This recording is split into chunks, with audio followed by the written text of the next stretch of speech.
You know, it's strange how quiet it is here some days. Like, nothing's going on. Yeah. Kind of boring.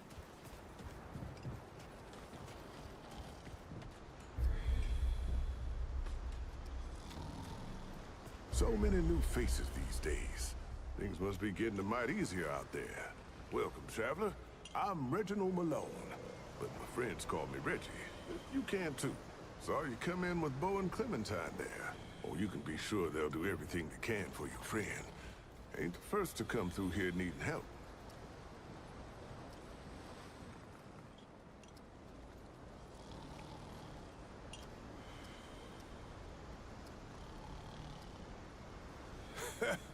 I have been known to tell a story or two.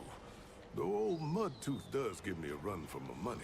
Or did you mean that I collect the stories? Because I do that too. And I'd love to hear your tale, traveler.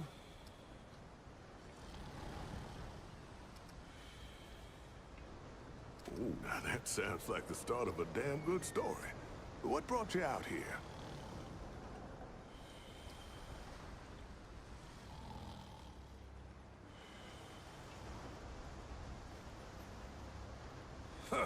I like you, traveler. You remind me of someone I used to know. Oh, someone who survived. Don't worry. This town has plenty of use for a gun hand, and plenty of guns to help him out. You'll feel right at home. How about your friend? How'd you meet her?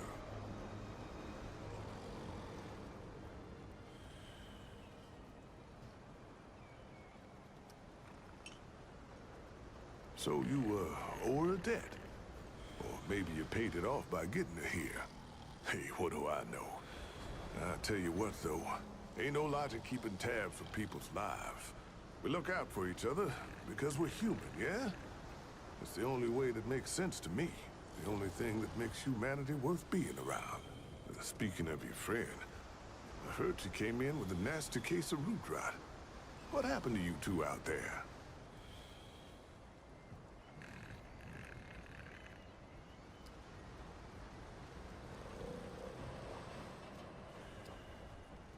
Son of a gun.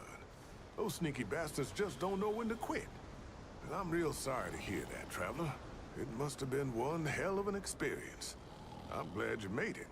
Well, don't you worry. We've dealt with nastier things here, believe me. I reckon she'll come through just fine. What about you? What do you hope to find out here?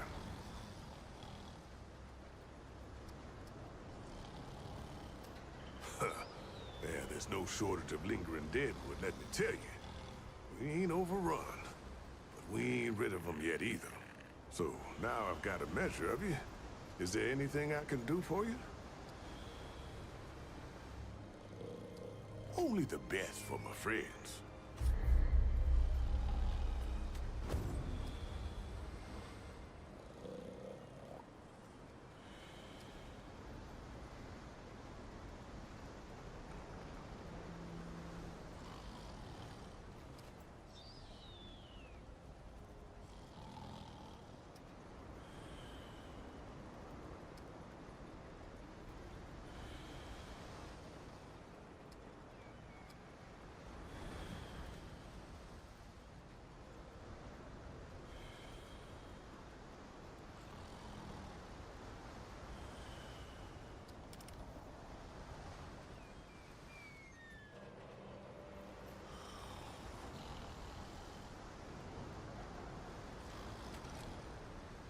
Don't be a stranger.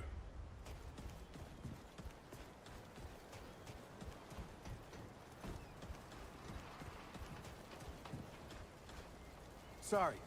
Gotta keep an eye on this so it doesn't burn. This is not up for discussion, Clementine. You're staying, and that's final. I don't remember asking for your permission. Watch your tone, young lady. We'll talk about this later. Out of my way.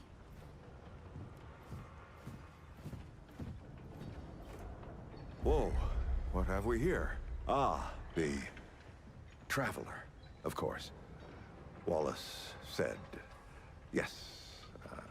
Right on time. Sorry you had to see that. But then again, you've been around. I'm sure you know. Families fight. Andrew Ford. Good to make your acquaintance.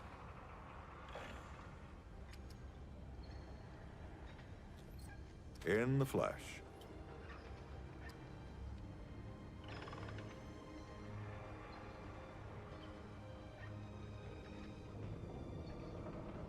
I'm sure you've got a lot of questions, and I've got a favor to ask.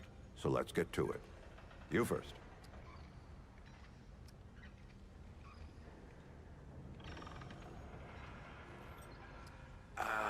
Not you precisely, as in name, rank, serial number, but I knew someone was coming. Our young Wallace told me. Wallace? He's a special kid. A lot like somebody I used to know. She had bad dreams too. Dreams about things that hadn't yet come to pass. It's more like he can see really far into the present. Sometimes. That's a longer story than I can indulge right now. Let's keep it to this. You know how some things you drink can make you drunk, and some things you eat can make you sick or sleepy? Well, other things do this. It's a big world out there. Huh. Not my way. And you want to be careful what you wish for, traveler.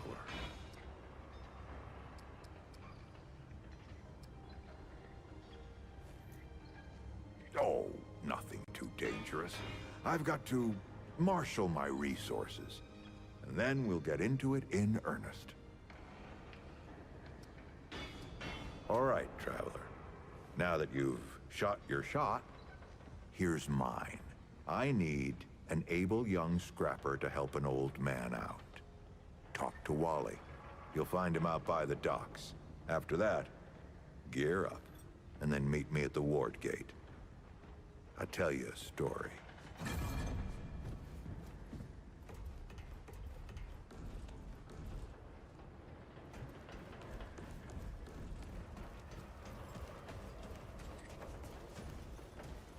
Oh, friend. Glad to see you're all right. What can I do for you? That's right, but everybody calls me Riggs. I try to keep folks safe out there. My specialty is armor and weapons upgrades. Speaking of which, Bo mentioned you might need some help getting your feet back under you. Well, whatever you need, don't be afraid to ask. We all help each other out here. Even McCabe. Be safe out there.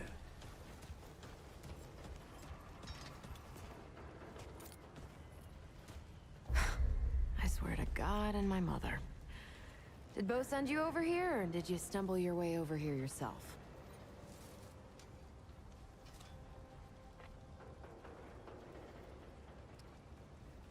Well, if there isn't a first time for everything. All right, new kid, let me save you some time. I'm McCabe. I like to keep to myself and my work. My work happens to be tinkering and modding weapons. And that's already more information than I like giving out. Understand? Look, it's not personal. I just don't like being distracted. I get into a zone, you know? Pisses me off when people come by and interrupt my me time. But I'll tell you what. You're clearly not the average stray that shows up here. So I'll make you a deal. You find anything interesting out there, bring it back to me and I'll see if I can use it to mod your weapons. Okay? Oh, and if you tell anyone I was nice to you, I will cut you.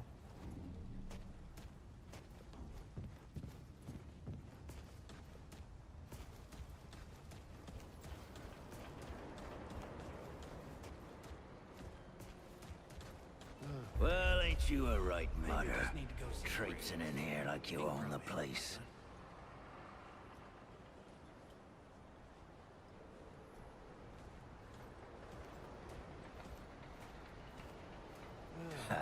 I'm just pulling you. Name's Brabus, and I run security around here. Well, seeing as you got the mayor's personal approval, I reckon you're his problem now. I also make sure folks hereabouts can protect themselves.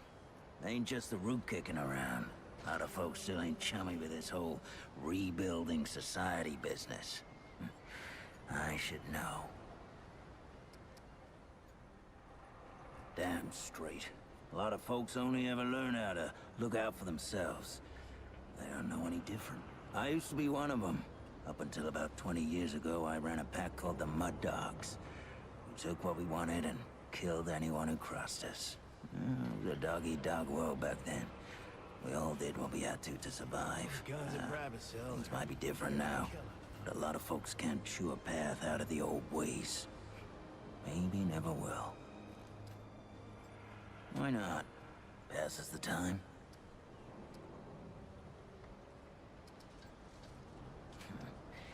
I guess I set myself up for that one. I told you the Mud Dogs didn't take hell from no one. And what anyone stood up to us without getting knocked down. Save one. This mudder walks into my court, confident as a wolf in a rabbit trap. I'm thinking, this'll be a fight to remember, eh? At best. Then, I noticed something the mudder's got on him. It's a watch. What belonged to my old man. I figure he finally tripped the branches and I'm about to wring this wanderer's neck myself. But then, the wanderer says the old man gave it to him. That caught me. The old man wouldn't give up that watch to no one but family. And he never gave it to me. I let the wanderer go. After taking the watch, of course. But I couldn't stop thinking about it. So I hear. Changed the world a few times over, that one. Sometime later, I got the nerve to see the old man myself. He surprised me. Wasn't pissed or patronizing, just sat me down and started telling stories like we'd been chatting every day. He didn't say nothing about the watch when I told him. Just glad it had a home. Tell you what, I think he wanted me to take it, the old bastard. Anyway, we talked a lot after that, and when word got out that folks here at the ward were starting something new, well, the old man and I both knew what needed doing. I told the Mud Dogs they were free to do as they liked. We weren't a pack no more, and the old man and I set up shop here. Kind of boring to tell you the truth, but better than a bullet hole, I guess. Don't know what else I can tell you, save the stories folks around here like to spin. The way they tell it, that wanderer walked through crystals to other worlds until one day they slammed the door on the Deadwood altogether and saved the world. Yeah, they all sound just like my old man with these stories. Who says they have?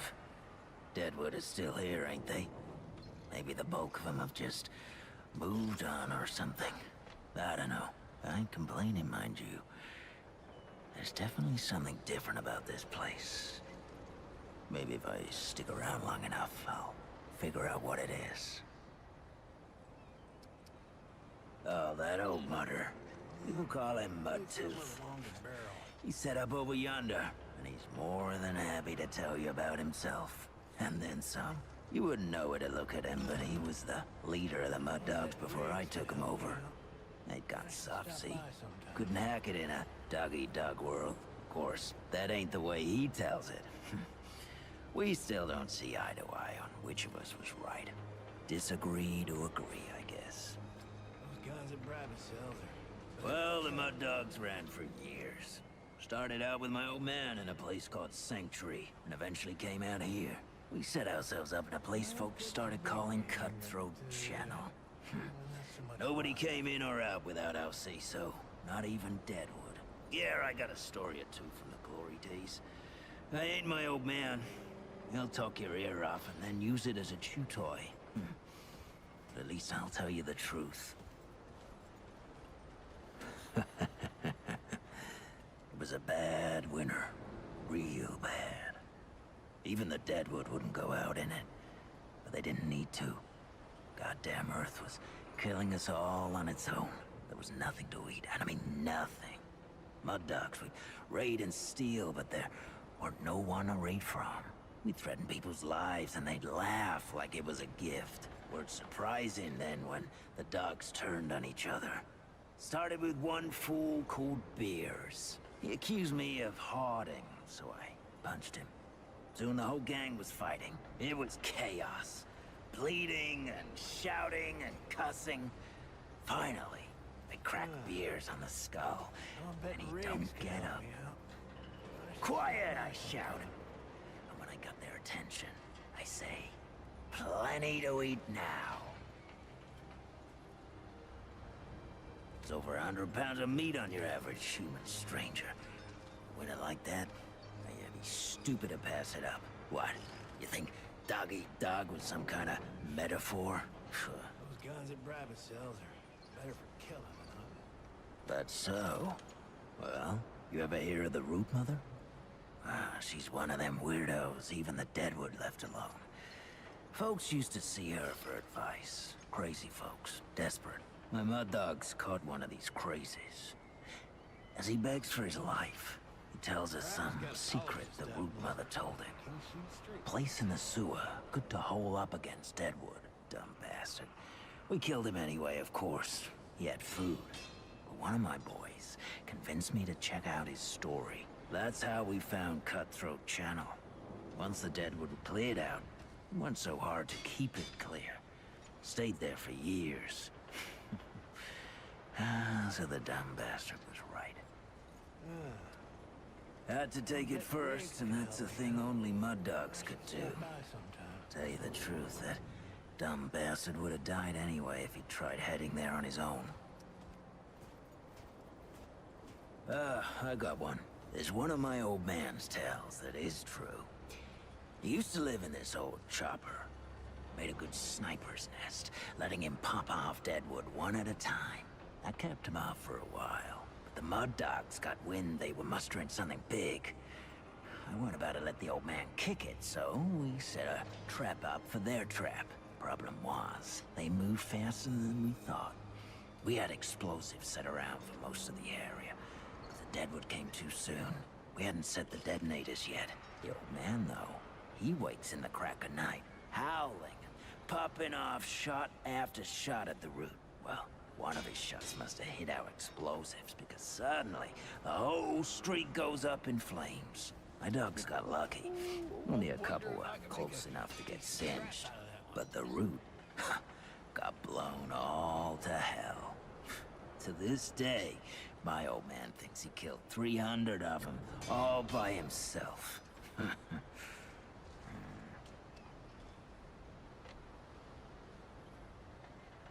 Of course I did. Can't have the old mutter thinking he's God's gift to this gray earth. He don't ever stop telling the tale his way, though.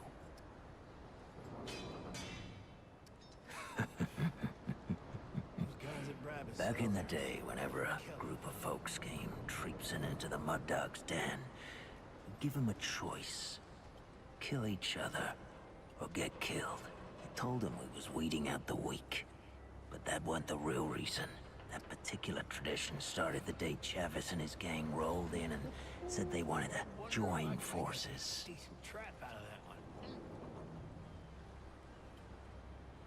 I normally ain't the trusting type, but yeah, there was only 3 of them, all torn up like they'd try to steal fish from a bear. The rest of Chavis's gang had been chewed up by Deadwood, he said. That seemed legit to me. I was just about to let him join when Chavis's deputy, a woman with the unlikely name Sunny, turns on the other 2 and starts slicing them up. Well, me and the boys start taking bets. It was the most fun we'd had in months. After the other 2 fell, Sunny says Chavis was planning on killing me in my sleep, taking the gang. Ever since, folks come looking to join up. We had them fight each other first. Yeah, it weeds out the weak, yeah. But also makes sure nobody's stupid enough to try a coup.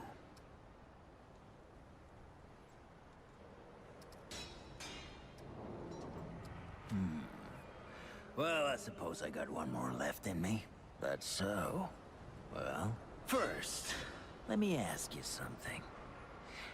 Your family's starving. Has been for days, and there's no food nowhere, except for a bunker, where a bunch of survivors are holed up. What do you do? Maybe you just need to go see Riggs. He can probably help with my gun. There ain't nothing you got what they want. Fact is, they'd love any excuse to kill you. Just to make them feel a little safer. Like it or not, fight or flight are your only real options.